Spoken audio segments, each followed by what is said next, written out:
Right, we are going to talk about cake because the head of the Food Standards Agency has basically suggested that people should stop taking sugary snacks into the office. This is Professor Susan Dewbs. She basically says doing so is making it more tempting for your colleagues to overeat. It expanded a little bit and became like this bizarre analogy, something to do with passive smirking. But let's ignore that and just kind of focus on the premise.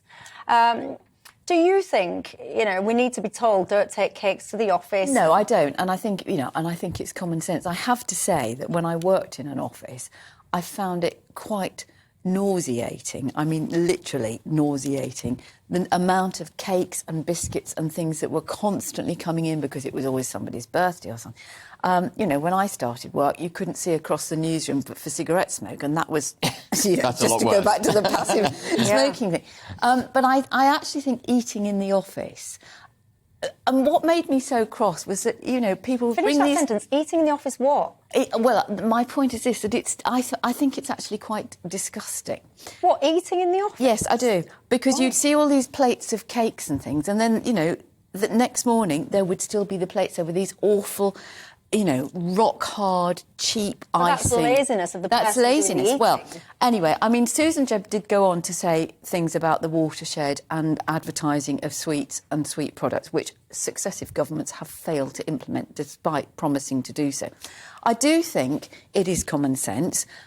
I don't think it's particularly helpful for somebody to say, thou shalt not bring cake in. But I do also think that it's quite easy to get into a rut, and quite a lot of evidence from health studies does show that a little nudge in the right direction, encouraging people to use the stairs instead of the lift, to go out, get some fresh air at lunchtime, that sort of thing does help. And you're talking here about people who are predominantly doing sedentary jobs, which we know is not very good for your health. So I think it is a bit of it's common sense. When did this start, anyway, this bringing cakes in? Well, it never started with me. I've never done it. I'm too tight. But it'll never happen because now, when it is my birthday, I'll say, I wanted to bring cakes in. But it's disgusting. But the head of the Food Standards Association has told me not to. Is it nanny state, do you think, though? Is it just common sense or what, Ben? Well... I completely agree with Joe. I think, eating in the office, overeating in the office can be quite a disgusting thing to behold. But why? The point here... Well, I mean, it's like when we were at school, we weren't allowed to walk and eat.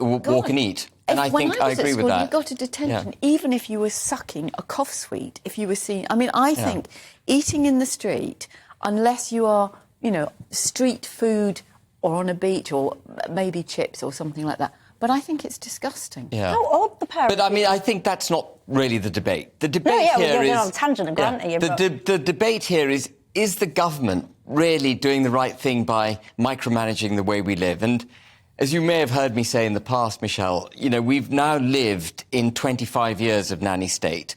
Tony Blair introduced it. And I say this often, but it's true, and Boris Johnson took it to wet nurse status.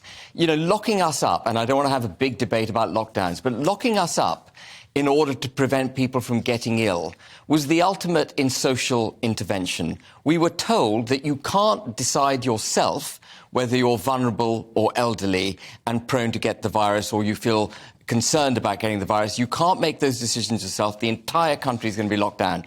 And we've gone too far with the nanny state. It has become this wet nurse. And I took a photograph on the way here. I don't know if your brilliant producer... Oh, hey, look at that. Matthews, Modern technology when it works. This is a great photograph. So every time I come to GBNews, I walk up the staircase at Paddington and I see this, and it makes my eyes roll, because I'm being given instructions by someone presumably under Sadiq Khan's direction on how to navigate the staircase. Oh, yeah. So that's a staircase. It says no mobiles. Please, I've got my glasses. It says, I'll read it for you. Yeah. It says, please use the lifts, no mobiles, hold the handrails, and you reckon that's nanny state. Do you know what I think a lot of this is, though, Ben? Yeah. I look at stuff like that. I don't see nanny state. What I see is everyone needs to have a look in the mirror, because too many people dash to sue the government, this institution, that institution, and there will be some numpty that uses the stairs like what you should use the stairs, trips over because they're using their mobile phone or not holding the handrail, and then tries to sue TfL or whoever it is